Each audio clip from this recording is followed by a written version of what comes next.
प्रिय विद्यार्थियों, वंदे मातरम। आप सबका आपके अपने YouTube channel the economic classes bye Rajan sir पर स्वागत है।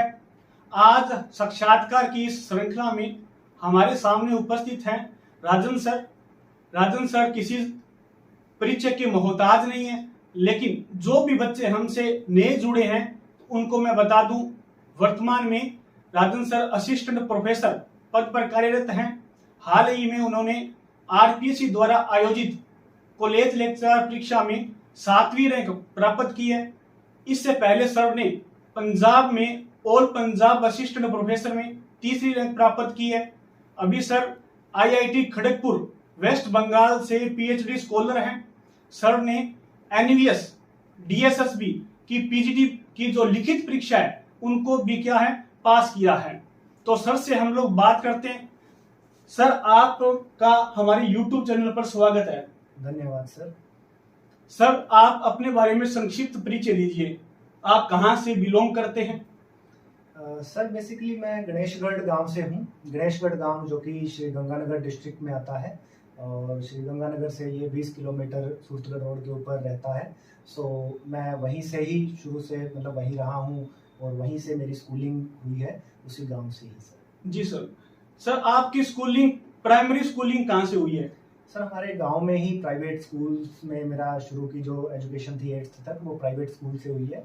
लेकिन उसके बाद जो मेरा जो गवर्नमेंट स्कूल के साथ नाता जो है अच्छा रहा और गांव के ही गवर्नमेंट स्कूल में मेरा एडमिशन करवाया गया और वहीं से ही मैंने अपनी 11th-12th भी करी और वहीं से ही मेरे को इस चीज़ के बारे में अच्छा, अपनी एजुकेशन के बारे में जो अच्छी एजुकेशन होती है, जो बेसिक नेसेसिटी रहती है एजुकेशन की, वो मुझे गवर्नमेंट स्कूल से ही मुझे मिली। और 12th के अंदर सर आपके सब्जेक्ट क्या क्या थे? 12th में सर मेरे ऑप्शनल जो सब्जेक्ट थे वो जैसे हिस्ट्री और मेरा इकोनॉमिक्स सब्जेक्ट है और हिंदी लिटरेचर मेरा एक ऑप्शनल सब्जेक्ट रहा था। बाकी जो कंपलसरी जो सब्जेक्ट रहते हैं वो तो दो सेम थे, हिंदी और इंग्लिश। आपकी सर स्नातक की जो पढ़ाई लिखाई है वो कहाँ से हुई? सर, मेरा जो स्नातक है मैं गवर्नमेंट कॉलेज गंगानगर भीमराव अंबेडकर से जुड़ा हुआ रहा हूँ। मेरी जो ग्रेजुएशन जो हुई है और इवन मेरी मास्टर्स जो थी वो गवर्नमेंट कॉलेज गंगानगर से ही हुई है और 5 साल मैंने गवर्नमेंट कॉलेज में बिताए हैं और वो मेरे 5 साल जो है वो मेरे लिए लाइफ चेंजिंग पॉइंट रहे हैं। क्योंकि जो एक रेगुलर स्टडी जो रहती है कॉलेज में, जो कॉलेज एजुकेशन अपने जिसको बोलते हैं, तो वो रेगुलर स्टडी है, उसकी मेरी लाइफ में बहुत अच्छी सहयोग उसका रहा है। तो इस तरीके से मैं गवर्नमेंट कॉलेज से पढ़ा हुआ हूँ गंगानगर के और सारी स्टडी मेरी वहीं से ही हुई है। और स्नातकोत्तर की सर जो आपकी पढ़ाई लिखाई है वो भी कहाँ से हुई है? वो सर मेरा same college government college Ganganagar से ही। गंगानगर के अंबेडकर कॉलेज जो राजकीय महाविद्यालय, वहां से आपकी परीक्षा ये हुई है। यस सर, मेरी मास्टर्स वहीं।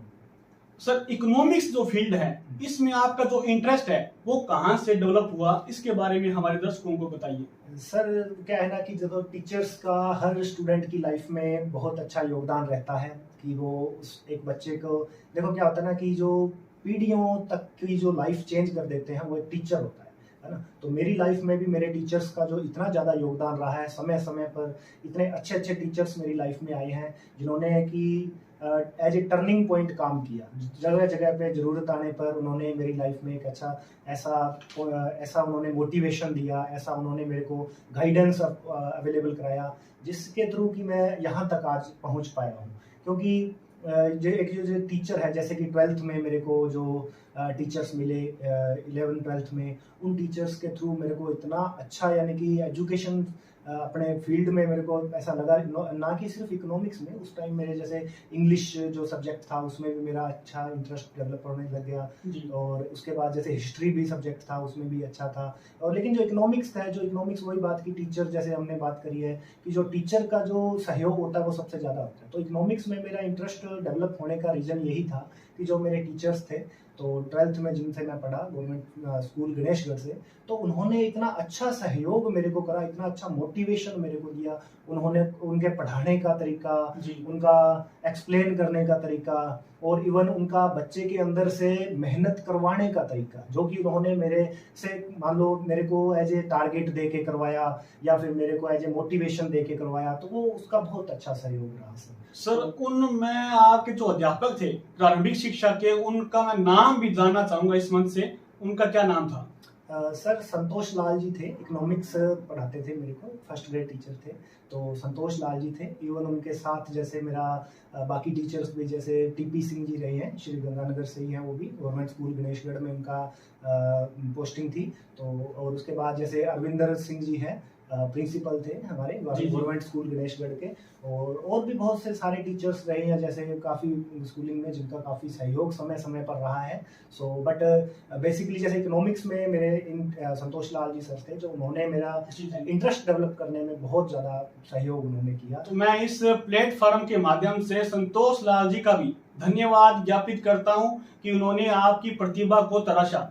सर, निष्कर्षतः मैं कह सकता हूं कि जो आपकी इकोनॉमिक्स के अंदर जो इंटरेस्ट है वो 11वीं से ही संतोष लाल जी के माध्यम से हुआ। हाँ बिल्कुल कह सकते हैं। जी सर।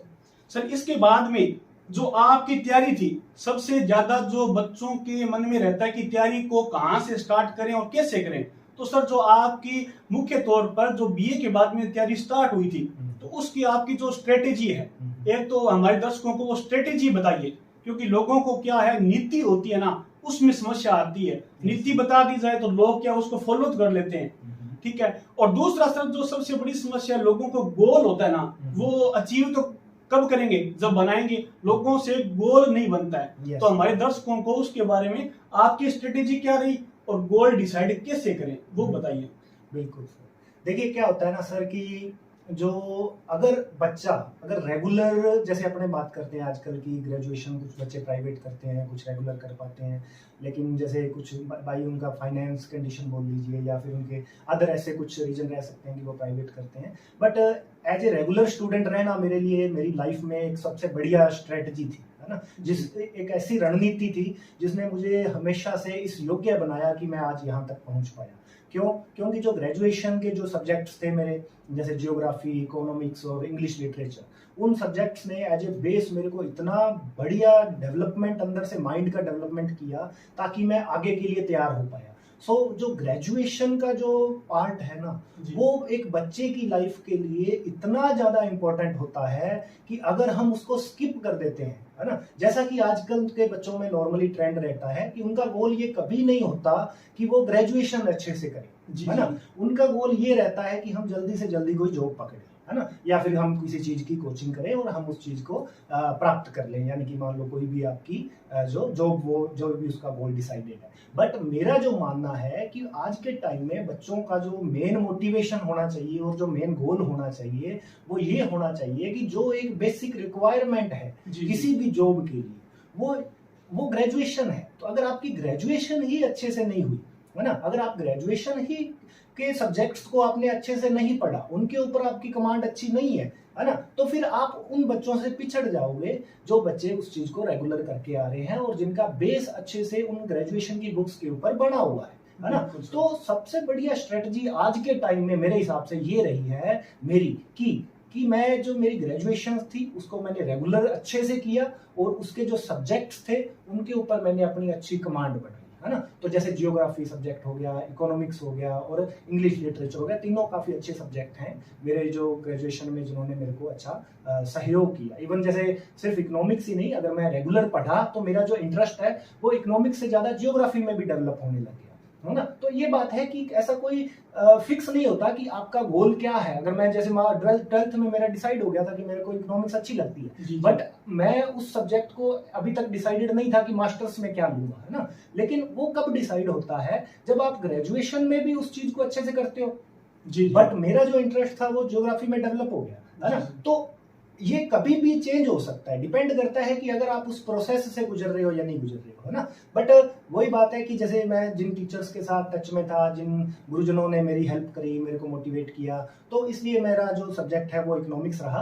बट मैं ये कहता हूँ कि बच्चों का जो गोल कब डिसाइड होता है, इवन जैसे मान लो आज के बच्चों का जो गोल होगा वो कैसे डिसाइड होगा, अगर आप ग्रेजुएशन में अपने सब्जेक्ट्स को अच्छे से पढ़ोगे, उनके ऊपर अच्छी कमांड रखोगे, तो वो आपको इन फ्यूचर कहीं भी लेके जा सकती है। भले ही आपका टारगेट आज कहीं आपने कहीं और डिसाइड कर रखा हो, लेकिन अगर आप उस प्रोसेस से गुजरोगे तो आपका जो गोल है कि आपका वो कुछ और आगे निकल जाए, है ना, कुछ और आगे एक्सटेंड हो जाए, है ना। तो इस तरीके से। बिल्कुल सर।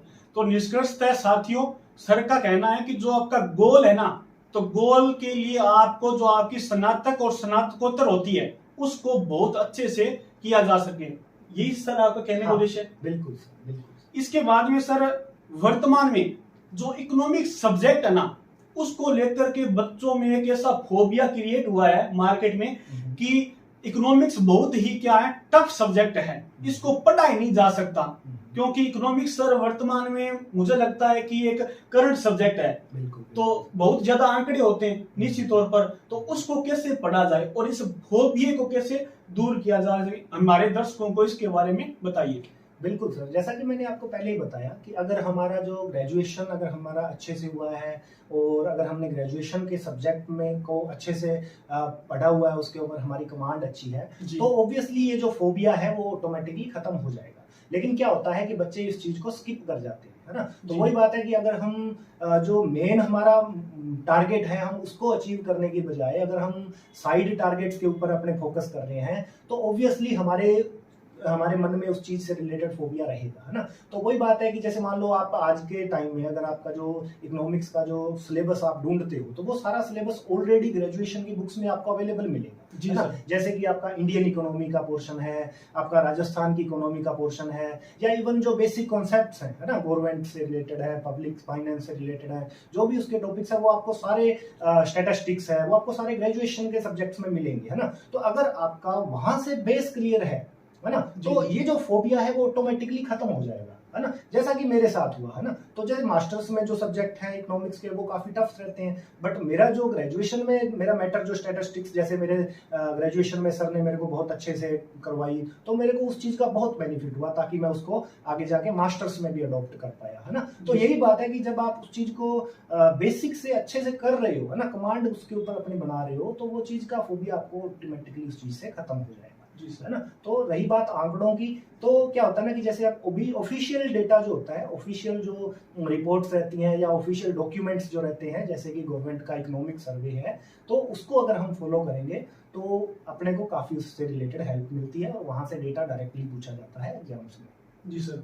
सर वर्तमान में जो कुछ बच्चे हैं जो आरएस के भी हैं और वो हमसे जुड़े हुए होते हैं, तो वो कहते हैं कि सर ये 300-400 पेज का जो इकोनॉमिक सर्वे है इसको कैसे पढ़ा जाए, क्योंकि इकोनॉमिक सर्वे 300-400 पेज का और वो सभी आपको पता है तथ्य होते हैं, तो उसको सर कैसे तैयार करें हमारे जो आरएस के मुख्यतः एस्पिरेंट्स है वो, तो इकोनॉमिक सर्वे के बारे में जरूर बताइए हमें। बिल्कुल सर, जैसे कि हम देखेंगे कि जो इंडियन इकोनॉमी का पोर्शन रहता है सर, इंडियन इकोनॉमी का पोर्शन जैसे उसका जो करंट पोर्शन है वो हमारा इकोनॉमिक सर्वे जो राजस्थान का इंडिया का इकोनॉमिक सर्वे है उसमें हमारा कवर हो जाता है। बट उसमें जैसे आपने बोला काफी पेज रहते हैं, बट एक ना समरी तौर पे हर एक, जैसे मान लो 10 चैप्टर हैं, उस 10 चैप्टर में एक सारांश तौर पे हमें हर चैप्टर के एंड में समरी अवेलेबल रहती है, और इवन 10 के 10 चैप्टर का एक जो नोट्स टाइप जो फर्स्ट चैप्टर रहता है उसमें सारा हमें अवेलेबल रहता है कि आगे वाले 10 चैप्टर्स में मेन क्रक्स क्या क्या अवेलेबल है, क्या क्या डेटा हम आगे देने जा रहे हैं। तो जो फर्स्ट चैप्टर रहता है वो बहुत ज्यादा इंपॉर्टेंट रहता है, और इवन कई बार वो एक सिंगल उसका इंडेक्स बना के भी दे देते हैं। जो फर्स्ट चैप्टर है उसमें हमें एक सारणी अवेलेबल हो जाती है कि आप उस सारणी को अगर अच्छे से कर लेते हो, जिसमें कि सारा डेटा अवेलेबल रहता है, जैसे पर कैपिटा इनकम हो गया, जीडीपी का हो गया, या फिर मान लो और किसी चीज से रिलेटेड डेटा है वो आपको वहां अवेलेबल हो जाएगा। और उसके बाद भी आप क्या कर सकते हो, हर चैप्टर की समरी अवेलेबल रहती है ना, उसी आप पीडीएफ अगर आप उसकी देखोगे तो उस पीडीएफ में हर चैप्टर के लास्ट में आपको एक समरी अवेलेबल रहती है। कम से कम आप वहां तक अपनी अप्रोच रखें, और उसके बाद भी आप क्या कर सकते हो, एक स्ट्रेटजी ये फॉलो कर सकते हो कि आप प्रीवियस ईयर क्वेश्चन पेपर्स निकालो, है ना। जैसे कि मान लो आपको आइडिया लग जाएगा कि नॉर्मली जैसे डायरेक्ट डेटा बहुत कम पूछा जाता है, आपसे ट्रेंड पूछा जाता है कि लास्ट 5 साल में इन्फ्लेशन जो है उसका ट्रेंड क्या है, लास्ट 5 साल में पर कैपिटा इनकम का ट्रेंड क्या है। अभी जैसे कोविड टाइम में जो अपनी ग्रोथ रेट है वो जैसे थोड़ा सा उसमें उसको झटका लगा तो वो नेगेटिव में चला गया पोर्शन। तो इस तरीके से जो ट्रेंड से हटके जब कोई चीज होती है तो वो हमारे लिए बहुत ज्यादा इंपॉर्टेंट हो जाती है। तो इसलिए previous year question paper plus जो इकोनॉमिक सर्वे का जो पोर्शन हमने देखा कि उसमें भी अगर हमें आइडिया लग जाएगा कि प्रीवियस ईयर क्वेश्चन से भी कौन कौन सी चीजें इंपॉर्टेंट है जो एग्जाम में पूछी जाती है, उनसे रिलेटेड फिर अपना माइंडसेट तैयार करके हम इकोनॉमिक सर्वे को देखेंगे तो हमें पता चल जाएगा कि हाँ इस लाइन से क्वेश्चन बन सकता है ना। तो इस तरीके से हमें उस चीज को अच्छे से देखना चाहिए। जी सर। तो साथियों, सर ने बताया है कि जो इकोनॉमिक सर्वे है वो जो पहले 20 पेज होते हैं वो एक प्रकार से समरी होती है, उनको तैयार किया जा सकता है। दूसरा जो करंट में मुद्दे हैं उनको भी आप तैयार करके और या पूरी को आप सिनॉप्सिस के रूप में भी उतार सकते हैं। तो ये क्या है, इकोनॉमिक सर्वे को पढ़ने का एक साधारण सा तरीका हो सकता है। तो सर वर्तमान में जो इकोनॉमिक्स के करंट सब्जेक्ट है, जैसे आरएस के अंदर बैंकिंग है, राष्ट्रीय आय सबसे बड़ी समस्या लोगों की, तो उसको क्या नोट्स बनाए जाने चाहिए या ऑनलाइन माध्यम से ही पढ़ा जाना चाहिए, इसके बारे में बताइए। देखो सर, ये तो अलग अलग, जैसे क्या होता है ना कि हर बच्चा जो है उसका अलग पढ़ने का तरीका होता है, हर अलग पढ़ने का पैटर्न होता है उसका। तो मैं तो यही बोलूंगा कि अगर आपको लगता है कि आपको चीज़ों को बार बार रिवाइज करना पड़ता है, ऑब्वियसली करना ही चाहिए। कि जैसे मेरा भी जैसे पॉइंट ऑफ व्यू था कि मैं चीज़ों को बार बार रिवाइज करता रहता था, है ना। तो जैसे टाइम टू टाइम, मान लो आप इस वीक जो चीज़ आपने पढ़ी है उसको कोशिश की जाए कि नेक्स्ट वीक उस चीज़ को रिवाइज कर लिया जाए, नहीं तो 15 डेज तक तो कर ही लेना चाहिए, नहीं तो वो माइंड से स्किप हो जाती है। और रही बात नोट्स की, कि कोई कुछ टॉपिक्स इतने बड़े होते हैं, बहुत ज़्यादा बड़े होते हैं, जिनका हम नोट्स तैयार नहीं कर सकते, है ना। तो उनसे थोड़ा बचना चाहिए, क्योंकि वो टाइम कंज्यूमिंग रहते हैं। लेकिन जो टॉपिक बिल्कुल छोटे हैं, है ना, जिनको आप समरी टाइप सिर्फ आधे पेज या एक पेज में डाल सकते हो, है ना, तो उनको हमें नोट्स प्रिपेयर कर लेना चाहिए और उनको बार बार रिवाइज करना भी हमारे लिए आसान हो जाता है। इसलिए इस तरीके से हम क्या कर सकते हैं, इस चीज को फॉलो कर सकते हैं। क्योंकि क्या होता है ना कि सर जब बच्चा पहली बार नोट्स बनाने बैठता है ना, तो जितनी बुक की पेज होती है ना उतने नोट्स बना लेता है। बिल्कुल। उससे कैसे निजात पाए?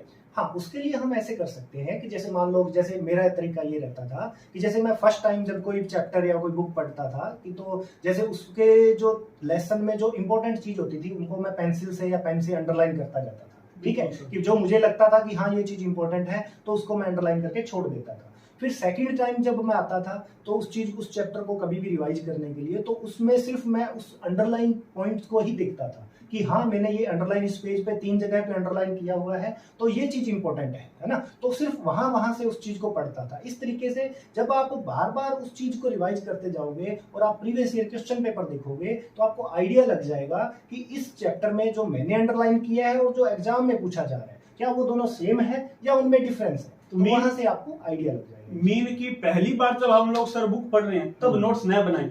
हाँ, आई थिंक जो मेरा स्ट्रेटजी रहती थी, मेरी भी यही रहती थी कि मैं फर्स्ट टाइम में उस चीज को कभी भी मैंने उसको फॉलो नहीं किया। तो जैसे कि इवन एक टाइप के सोर्सेज से भी पढ़ने की बजाय हमें क्या करना चाहिए कि कुछ मल्टीपल जो चॉइस अपने को रखनी चाहिए। जैसे कि इवन कॉलेज लेक्चरर की अगर अपने बात करें तो जो बच्चे इस चीज की प्रिपेयर कर रहे हैं तो उसके लिए हमें क्या करना पड़ेगा, कम से कम 2 या 3 बुक्स का सहारा अपने को लेना पड़ता है ऑब्वियसली, क्योंकि कई बार मैटर हमें एक बुक में अवेलेबल नहीं हो पाता। तो क्या करना चाहिए, कम से कम 2 बुक्स जो आपके पास अवेलेबल हैं उनका दोनों को थोड़ा जब आप पढ़ोगे तो उसको अंडरलाइन करके रख लीजिए। फिर इन फ्यूचर जब आप प्रीवियस क्वेश्चन पेपर देख लोगे तो आपको आइडिया लग जाएगा कि हाँ ये चीज इंपॉर्टेंट है, फिर उसके आप नोट्स अच्छे से प्रिपेयर कर सकते हैं। तो साथियों, सर ने बताया कि जो बुक पढ़ते समय पहली बार नोट्स नया बनाए, कम से कम आप 2 बार उसको पढ़े और जो पहली बार अंडरलाइन की है, जिसको आज की भाषा में सिनॉप्सिस कहते हैं, क्योंकि सिनॉप्सिस तैयार होंगे तो आप लास्ट में जो 5 या 10 दिन परीक्षा के रहते हैं उसमें आप उसको ज्यादा बार रिवाइज कर पाएंगे, क्योंकि लास्ट में कलेक्ट करना बहुत मुश्किल होता है, इतना बड़ा सिलेबस होता है। तो उसको धन्यवाद सर इसके लिए आपका। इवन सर एक चीज और मैं कहूंगा कि जैसे मान लो जो टॉपिक बहुत बड़े होते हैं ना, तो उनको हम नोट्स ना बनाने के बजाय उसको बुक को ही अपने नोट्स में बदल लिया जाए। जैसे कि सेम यही चीज कि आप जो चैप्टर बहुत बड़ा है, इवन जैसे हमारे इकोनॉमिक्स में जो चैप्टर रहते थे कई बहुत टॉपिक्स थे वो बहुत वाइड थे, तो उसके लिए अपने क्या करें, उसको उतारने में जो आप टाइम वेस्ट करोगे उतना उसको रिवाइज करने में फिर तो वो काफी मुश्किल हो जाता है। तो आपने जो अंडरलाइन किया हुआ है तो सेकंड टाइम जब आप रीडिंग लोगे उस चीज की तो आप सिर्फ उन टॉपिक्स की ही रीडिंग लो जहां पे आपने अंडरलाइन किया हुआ है और नेक्स्ट पेज पे चले जाओ, है ना। तो इस तरीके से आपको मैटर भी निकालना आसान हो जाएगा, आपके रिटर्न का टाइम बच गया और उसमें आप एक और एक्स्ट्रा रीडिंग उस चीज की लगा सकते हो। तो इस तरीके से आपको बुक को नोट्स में बदलने का तरीका भी आप अपना सकते हो, और जो भी आप बुक फॉलो करें। बिल्कुल सर, आपकी बुक अभी मैं देख रहा था, कुछ बुकें सर की देख रहा था, तो सर की बुक में जो ऊपर और नीचे स्पेस रहता है वहां पर भी सर ने महत्वपूर्ण बिंदुओं को लिख रखा था, मतलब ऐड करके न्यूज़पेपर से और इकोनॉमिक सर्वे से, है ना। तो ये भी एक हो सकता है। अब सर जो वर्तमान में जो इकोनॉमिक्स के बच्चे हैं वो इकोनॉमिक्स में यदि अपना फील्ड बनाना चाहते हैं तो वो अपने जो टर्निंग पॉइंट कह सकते हैं या कहां से इकोनॉमिक्स को स्टार्ट करें ताकि उस पर ज्यादा फोकस किया जा सके सब्जेक्ट पर।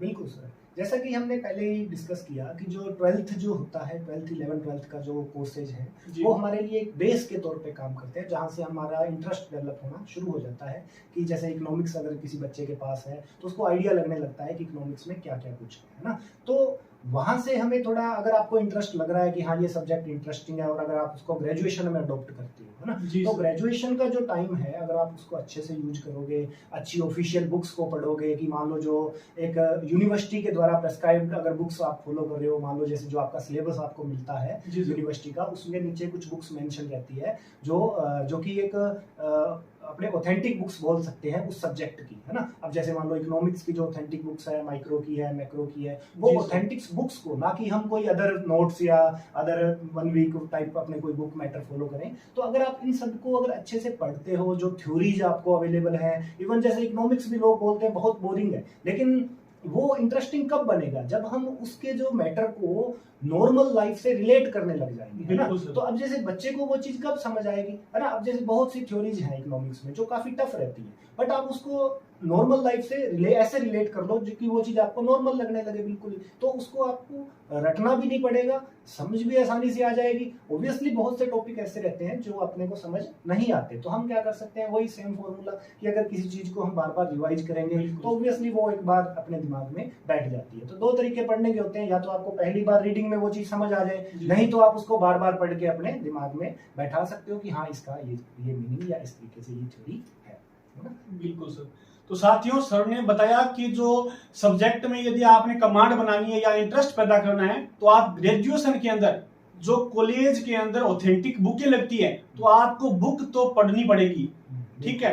तो वहीं से सर आपका मतलब यही है। बिल्कुल बिल्कुल सर, बिल्कुल। इसके बाद में सर आपकी जो पढ़ाई के दौरान आपका जो शेड्यूलिंग रहती थी, मतलब कुछ लोग हमें मिलते हैं कि सर हम जल्दी सुबह उठकर पढ़ें या लेट नाइट पढ़ें, बुकों को कैसे पढ़ें, तो उसके बारे में आप हमारे दर्शकों को बताइए, आपकी प्लानिंग क्या रहती थी। सर बेसिकली जैसे मैंने पहले भी बताया कि जो बेसिकली प्लानिंग बच्चे की रहनी चाहिए वो तो ये रहनी चाहिए कि जो उनका जो टीचर्स उनको अवेलेबल है, जो फैकल्टी उनको अवेलेबल है, जो उनके गवर्नमेंट कॉलेजेस में उनको अवेलेबल है या उनके गवर्नमेंट स्कूल में उनको अवेलेबल है, उनको सबसे पहले उनका अच्छे से यूज करना चाहिए। यूज करने से मतलब है कि उनसे जो प्रॉपर उनको गाइडेंस मिल रही है, उनसे जो उनको मोटिवेशन मिल रही है, उनसे जो बात करने से उनको जो गाइडेंस मिलेगी कि किस तरीके से करना चाहिए, पढ़ना कैसे है, क्या पढ़ना है, कितना पढ़ना है ना। तो ये सारी चीजें जो आपके लिए वो बहुत अहम रोल अदा करती है, क्योंकि मुझे पता है कि जैसे मैं अपने टीचर्स से मिलता था,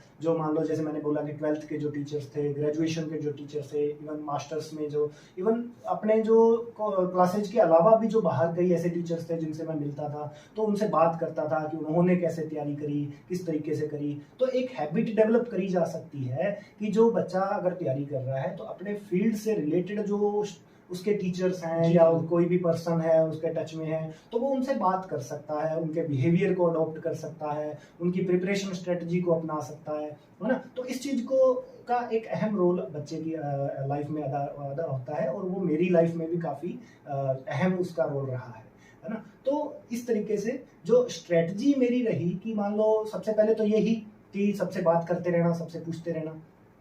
फिर उसके बाद देखो मेरा जो पॉइंट ऑफ व्यू ये है कि मान लो अपने को एफिशिएंसी पे काम करना चाहिए। एफिशिएंसी कैसे कि मान लो कोई किसी बच्चे को ऑनलाइन स्टडी करने में ज़्यादा हेल्पफुल मिलती है, किसी को ऑफलाइन पढ़ने में ज़्यादा, कोई बुक्स पढ़ के ज़्यादा वो रहता है ना, बुक्स में से पढ़ के रहता है तो अच्छा लगता है उसको। तो वही बात है कि जैसे किसी को सुबह पढ़ने में अच्छा लगता है, किसी को शाम को पढ़ने में या लेट उठ के रात को नाइट तक पढ़ने में, वो आप डिसाइड करोगे कि आपकी लाइफ में आप एफिशिएंटली कैसे काम कर सकते हो। अगर आपको लगता है कि आप सुबह जल्दी 4 बजे उठ के काम करोगे, पढ़ोगे, लेकिन सुबह उठ के भी आप वापस मान लो नींद में हो और आप पढ़ नहीं पा रहे हो, आपने लगातार देखा कि आप एफिशिएंटली वर्क नहीं कर पा रहे, तो ऑब्वियसली वो आपकी स्ट्रेटजी गलत है। मतलब किसी को कॉपी नहीं करना चाहिए। हाँ, फिर आप खुद डिसाइड करोगे आपका क्या रोल है, आप किस तरीके से अच्छे से काम कर सकते हो, है ना। अब जैसे मुझे पता था कि मैं रात को हालांकि 2-3 बजे तक बैठ के पढ़ सकता था, लेकिन मुझे लगा कि मैं अगर रात को 2 बजे तक पढ़ता हूँ तो मेरा अगले दिन का जो मेरी जो प्रोडक्टिविटी है वो आधी रह जाती थी। है ना। तो इसलिए मैंने जो डिसाइड किया, मैंने अपने शेड्यूल को 12 या 11 बजे तक लिमिट किया। फिर अगली सुबह मैं अपना 6 बजे या 7 बजे तक मिनिमम जो मतलब अपने को चाहिए होता है, स्लीप चाहिए होती है, तो वो उतना करने के बाद अपना नेक्स्ट डे का प्लान शुरू कर देता था।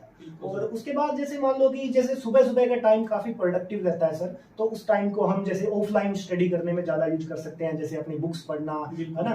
तो उसमें भी आप अलग अलग से डिसाइड कर सकते हो कि जैसे मान लो कि आप अपना जैसे 1 घंटा या 2 घंटे इस एक सब्जेक्ट को देना है, फिर अगले 2 घंटे आप दूसरे सब्जेक्ट को दे सकते हो, वो आप अपने तरीके से डिसाइड करोगे, है ना। तो जैसे मैं मान लो मेरी स्ट्रेटजी ये रहती थी कि मैं एक दिन में कम से कम 3 या 4 सब्जेक्ट्स को एक साथ निकाल देता था, है ना। भी उनको जैसे निकालने का मतलब कि एक एक चैप्टर तीनों का, या एक एक जैसे जितने भी पेजेस मैंने डिसाइड किए होते थे, तो उतने पेज उस बुक के पढ़ने के बाद उसको चेंज कर लेता था। फिर दूसरी बुक का जो एक चैप्टर है या मान लो जितने भी पेज डिसाइड है उसको मैंने पढ़ा। फिर थोड़ा सा गैप देके मान लो आप कुछ टाइम जैसे जब आप बोरिंग महसूस करने लग जाओ, तो आप कुछ जैसे यूट्यूब पे कंटेंट आजकल काफ़ी अवेलेबल रहता है, क्योंकि काफ़ी ऐसे यूट्यूब चैनल्स हैं जहाँ पे आपको बहुत अच्छा कंटेंट मिल जाएगा अपने सिलेबस से रिलेटेड, तो आप कुछ टाइम उसको दे सकते हो। एक और जो स्ट्रेटजी मैं आपको बोलूंगा कि एक हर बच्चे को आज के टाइम में अपनानी चाहिए। क्यों? क्योंकि देखो आजकल का जो मेन सीन रहता है हर बच्चे की लाइफ में, वो ये रहता है कि वो उसको आते हुए जो क्वेश्चंस थे वो गलत हो गए, दूसरा कि वो पूरे के पूरे क्वेश्चंस को अटेम्प्ट नहीं कर पाया। ये जो 2 क्वेश्चन है हर बच्चे की लाइफ में इतना ज्यादा उसको नुकसान कर रहे हैं कि पूछो मत। क्योंकि हर बच्चा जो है वो ये शिकायत लेके आता है कि सर मैं एक तो टाइम लिमिट कम रही, मेरी टाइम कम रहा, और दूसरा मेरा आते हुए क्वेश्चन 10 ही मेरे गलत हो गए। तो इस चीज के लिए आपको क्या स्ट्रेटजी अपनानी चाहिए? तो मेरे इस चीज के मुझे भी पता था कि मेरे गलत हो रहे हैं, है ना। तो उसके लिए मैंने क्या किया कि जितने भी प्रीवियस ईयर क्वेश्चन मेरे को अवेलेबल थे, इवन राजस्थान के बाहर के, इवन जरूरी नहीं कि जिस वैकेंसी की मैं तैयारी कर रहा हूँ उसी से रिलेटेड, इवन बाकी कोई भी अगर एग्जाम में मेरे इकोनॉमिक्स से रिलेटेड कुछ आ रहा है तो मेरे को उस चीज को निकाल के देखना चाहिए, उसको लगाना चाहिए क्वेश्चन पेपर्स को कि हाँ मेरी प्रोडक्टिविटी कहाँ तक है। अगर मान लो मैं 100 में से 70 क्वेश्चन मेरे सही हो रहे हैं, है ना, तो मेरे को पता है कि आज का मेरा लेवल 100 में से 70 का है, लेकिन इन फ्यूचर मैं उसको इंक्रीज कर सकता हूं। तो वो इसको इंक्रीज करने का तरीका क्या रहेगा? तो आप क्या करोगे, आप उस 100 क्वेश्चन या 150 क्वेश्चन को आप डेली लगाना शुरू करोगे। लगाने का मतलब ये नहीं कि आपने क्वेश्चन देखा आंसर देखा। आप क्या करोगे, उन 100 या 150 क्वेश्चंस को डेली आप OMR शीट पे या व्हाइट पेपर पे आप लिखोगे उसका आंसर। क्वेश्चन पढ़ने के बाद आप आंसर लिखो, फिर आप उसको चेक करोगे आंसर की से, ठीक है। तो आप जब चेक करोगे तो आपको पता चलेगा कि आपका लेवल कितना है, टाइम लिमिट लगा के, है ना। जैसे मेरा शेड्यूल रहता था कि मैं हर दिन दोपहर में डेली अपना जैसे 100 क्वेश्चन का एक सेट लगाता था, जिससे कि मेरे को अपना जजमेंट हो जाती थी कि मैं कहाँ स्टैंड कर रहा हूँ। फिर मैं उसके ऊपर इंप्रूवमेंट करता था। जैसे जो मेरे सही हो गए वो तो सही हो गए, लेकिन जो गलत है मैं उनको किस तरीके से अच्छे से इंप्रूव करूंगा। तो जो मेरे 30 क्वेश्चन या 25 क्वेश्चन गलत हुए हैं उनको मैं चेक करता था, उनकी जैसे जो कॉन्सेप्चुअल क्लैरिटी मैं उसकी बुक में से क्लियर करता था कि वो क्यों गलत हुई, है ना। तो इस तरीके से इस स्ट्रेटजी को अपनाया जा सकता है। तो साथियों, सर ने बड़े विस्तार से छोटे छोटे जो बिंदु होते हैं जो हम लोग तैयारी के दौरान गलतियां करते हैं उन पर बताया है। दूसरा, सर ने बताया कि कोई भी जो व्यक्ति होता है उसकी अलग नेचर होती है। कईयों को सुबह पढ़ना अच्छा लगता है, कईयों को रात को पढ़ना अच्छा लगता है। तो आप किसी को कॉपी न करें, आप जो मौलिक रूप से जो है उसी को क्या है प्रदर्शित करें। और दूसरा, सर ने अपनी स्ट्रेटेजी का जो सबसे महत्वपूर्ण बिंदु बताया है वो बताया है जो पुराने पेपर हैं उनको देखना। सर ने अदर स्टेट के भी पर्सन जो पेपर हैं उनको लगाया है। और दूसरा, सर कभी भी पेपर पर सर का कहना था कि मैं निशान नहीं लगाता था, मैं पेपर को एक दूसरे OMR शीट पर 150% करता था और बाद में चेक करता था। वो होता है अपना जो आंतरिक मूल्यांकन होता है ना अच्छे से, वो होता है, उससे आपको पता चलता है कि आप कितना आउटपुट लेके आ रहे हैं। तो ये था हमारा आज का साक्षात्कार। सर अंतिम रूप से आप हमारे बच्चों को कुछ मोटिवेशन देना चाहें तो 2 बातें जरूर बताएं। बिल्कुल सर, देखो आजकल क्या है कि मेहनत हर बच्चा करता है, लेकिन सिलेक्शन कुछ एक बच्चों के जितने लिमिटेड सीटें रहती है उनका ही होता है। तो अहम जो कुछ चीज़ें रहती है कि मेहनत सबसे पहले, उसके साथ आपकी रणनीति बहुत ज़्यादा रोल अदा करती है। उस रणनीति के लिए जैसे अगर आप देखोगे तो मैंने जैसे बताया कि आपके जो गुरुजन है, आपके जो टीचर्स हैं, आपके जो आइडियल पर्सन है ना, तो आप उनसे टच में रहिए, उनकी रणनीति जानिए, उन्होंने कैसे काम किया, है ना। और उसके साथ साथ अपने ऊपर काम कीजिए। आज के टाइम में बच्चा अपने ऊपर काम करने की बजाय दूसरे के बताए हुए तरीके पे ज्यादा काम करता है, जो कि सबसे ज्यादा नुकसानदायक है मेरा जो ये मानना है। अगर आप अपने ऊपर अपने तरीके से काम करोगे तो आपकी जो प्रोडक्टिविटी है वो बहुत ज्यादा बढ़ जाएगी, है ना। बिल्कुल, मौलिकता जो है, आपको पता है कि आपका बिहेवियर कैसा है, आपको पता है कि आपका माइंड किस तरीके से ज्यादा एफिशिएंटली काम करेगा, तो बिल्कुल। उसको यूज कीजिए, ना कि आप किसी के बताए हुए तरीके को आप बिल्कुल फॉलो करोगे, है ना। तो इस तरीके से कुछ बातें हैं जो आप नोट कर सकते हो। मतलब आपकी एक अच्छी रणनीति होनी चाहिए, और आप जो मौलिकता है, ये मौलिकता की टेबलेट कोई मेडिकल स्टोर पर मिलती नहीं है, नहीं तो खरीद कर सबको बांट देते हैं, ये तो पैदा होती है ना। तो ये अलग अलग व्यक्तियों की अलग अलग नेचर होती है। सर का ये कहना था। सर, अब यदि बच्चे कोई जो इकोनॉमिक्स की तैयारी कर रहे हैं, वो यदि आपसे जुड़ना चाहें, आपसे मार्गदर्शन लेना चाहें, तो आप कैसे उपलब्ध करवाएंगे उनको? बिल्कुल सर, मैंने ऑलरेडी अपना जो कॉलेज लेक्चरर और फर्स्ट ग्रेड का जो सिलेबस था अपने यूट्यूब चैनल पे मैंने ऑलरेडी सबसे पहले सिलेक्शन के बाद यही काम किया, क्योंकि मेरे को जैसे अपनी प्रिपरेशन फेज में भी इस चीज़ से काफ़ी फेस करना पड़ा कि जैसे इकोनॉमिक्स से रिलेटेड जो गाइडेंस है वो बहुत कम है, बहुत कम लोग आपको मिलते हैं, और इवन इसका जो रिलेटेड मैटर भी आपको बहुत कम मिलता है। तो सबसे पहला जो मेरा काम यही था कि यूट्यूब पे मैंने फर्स्ट ग्रेड और इकोनॉमिक्स से रिलेटेड जो कॉलेज लेक्चरर के जो सिलेबस है उसके ऊपर डिस्कशन किया कि आपको मैटर कहाँ से मिल सकता है और किन किन अदर सोर्सेज है। कुछ गवर्नमेंट वेबसाइट्स हैं, और जो अदर है जैसे इग्नू के नोट्स हैं या ईपीजी पाठशाला है, या मान लो आप कौन कौन सी बुक्स जो ऑथेंटिक आपको फ्रीली यूट्यूब पे अवेलेबल है वो कौन सी फॉलो कर सकते हो। इवन हमारा जो यूट्यूब चाहे एक टेलीग्राम चैनल भी मैंने बनाया है बच्चों के लिए। क्या नाम है सर उसका? द इकोनॉमिक क्लासेज के नाम से ही है जी। और उसको भी आप अगर चाहो तो ज्वाइन कर सकते हो। आपका कोई डाउट रहेगा तो आप वहाँ पे पूछ सकते हैं, और इवन आप अगर चाहो तो पर्सनली भी मैसेज कर सकते हो। तो मतलब इकोनॉमिक्स की जो अभी तक रिक्ति थी यूट्यूब पर, आप उसको बढ़ने का प्रयास कर रहे हैं कुछ हद तक? बिल्कुल सर, जितना हो पाएगा अपनी तरफ से करेंगे। बच्चों की हेल्प के लिए हमेशा हाजिर हैं। तो साथियों, इकोनॉमिक्स, आज का इकोनॉमिक्स पर हमारा ये सर की स्ट्रेटेजी क्या रही थी, कैसे सर इतनी छोटी सी आयु, सर की अभी मैं बात कर रहा था, मात्र 25 वर्ष की आयु में असिस्टेंट प्रोफेसर बन गए हैं, है ना। तो सर आपसे हमने स्ट्रेटेजी जानी है। यदि आपका कोई भी इकोनॉमिक्स से या कोई भी प्रश्न हो तो आप नीचे कमेंट करें, हम लोग उस पर सर से जरूर सहयोग लेंगे। धन्यवाद। आप उस पर कमेंट करें, और जिससे हमें एक नई ऊर्जा और मोटिवेशन का हमसे संचार होगा। धन्यवाद। जय हिंद, जय भारत, जय राजस्थान।